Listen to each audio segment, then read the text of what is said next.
Shalom saudara yang dikasihi Tuhan, mari bersama-sama kita membaca firman Tuhan yang didasarkan dari Kisah Para Rasul 20 ayat 24. Ini adalah bagian dari kisah Rasul Paulus.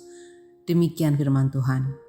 Tetapi aku tidak menghiraukan nyawaku sedikit pun, asal saja aku dapat mencapai garis akhir dan menyelesaikan pelayanan yang ditugaskan oleh Tuhan Yesus kepadaku untuk memberi kesaksian tentang Injil kasih karunia Allah.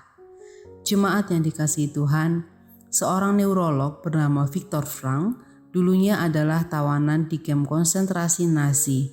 Sedikit gambaran bahwa kamp tersebut dijuluki kamp penderitaan.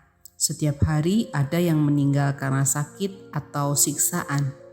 Dalam bukunya yang berjudul Man's Search for Meaning, menceritakan bahwa orang yang paling bertahan dalam penderitaan di kamp tersebut bukanlah mereka yang berbadan kuat, melainkan mereka yang mau menolong sesama tawanan. Dengan menolong sesama tawanan, mereka memiliki semangat untuk bertahan karena hidupnya masih berguna bagi orang lain.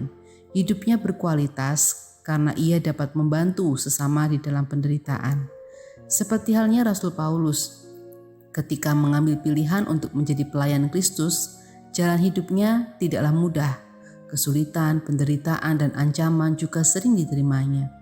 Sehingga dalam Kisah Para Rasul pasal 20 ayat 20a dituliskan di sana, "Sungguh pun demikian, aku tidak pernah melalaikan apa yang berguna bagi kamu." Kualitas hidup Paulus tidak bisa diragukan lagi. Paulus banyak mengajar umat. Dengan mengajar umat, ia meningkatkan kualitas hidup umat. Yang perlu kita teladani adalah Paulus melakukan itu semua secara total, sepenuh hati. Setelah Paulus banyak melakukan pelayanan, kemudian ia ditangkap, dibawa ke Roma dan dihukum mati. Sekalipun demikian, kematian Paulus tidak sia-sia. Hidup Paulus berkualitas dan pelayanannya tetap berguna bagi gereja-gereja dan seluruh umat. Saudara, hidup kita tidak akan sia-sia jika kita merasa masih berguna bagi orang lain.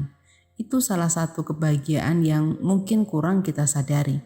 Kualitas hidup seseorang tergantung oleh dirinya sendiri. Bagus atau jeleknya kualitas hidup kita itu terwujud ketika kita melakukan segala sesuatu bagi orang lain. Dan yang terpenting, semua itu dilakukan atas dasar dorongan hati. Kita semua bisa punya kualitas hidup yang baik seperti Paulus, asalkan hidup kita sungguh-sungguh mau dipakai Tuhan secara total. Dengan menolong sesama, berbagi dengan orang yang membutuhkan, merawat tanaman, merawat binatang peliharaan, atau melakukan segala sesuatu yang baik bagi orang lain, itu akan membuat hidup kita berkualitas meskipun kita sendiri di dalam pergumulan. Mari kita berdoa. Allah yang Maha Kasih, kami mengucap syukur atas hidup dari Tuhan, dan kami juga mohon bimbingan-Mu agar kami dapat mengisi kehidupan kami dengan baik sehingga hidup kami menjadi berkualitas. Kami berdoa bagi jemaat-Mu yang saat ini sedang sakit. Kami berdoa bagi jemaat yang berada di dalam pergumulan, baik mereka yang bergumul dengan pendidikan, mengharapkan pasangan hidup, pekerjaan, ataupun keturunan. Kami berdoa bagi gereja-gereja dalam melakukan tugas pelayanan. Mampukanlah kami ya Bapa. Dalam Tuhan kami berdoa. Amin.